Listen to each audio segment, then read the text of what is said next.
Live from the world's capital markets, here are the latest financial headlines brought to you by News Factory. Hello and welcome to Tuesday's Daily Financial Digest.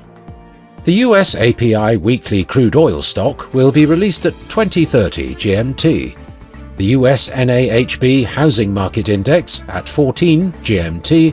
Germany's ZEW survey, current situation, at 9 GMT. Germany's ZEW survey, economic sentiment, will be released at 9 GMT. Japan's machinery orders at 23:50 GMT. Japan's imports at 23:50 GMT. Those were today's major economic events, and now moving on to world financial headlines.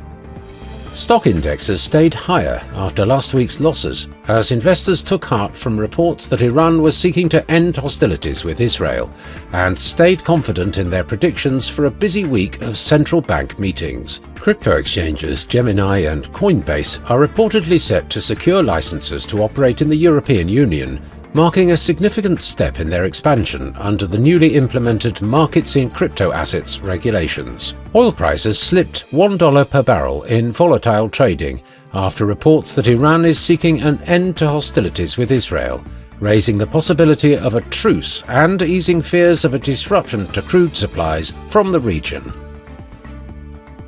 Coming up, our chief analyst's choices for today. The gold-dollar pair skyrocketed 1.3% in the last session. The CCI indicates an overbought market. The euro-dollar pair saw a minor dip of 0.2% in the last session. The ROC is giving a positive signal. The pound-dollar pair dropped 0.3% in the last session.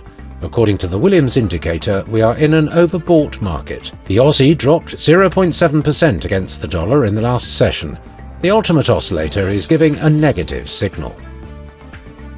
We hope that you've enjoyed Tuesday's financial report. On behalf of all of us here, we wish you a productive trading day. Be sure to join us tomorrow morning for the latest news and events from the financial markets.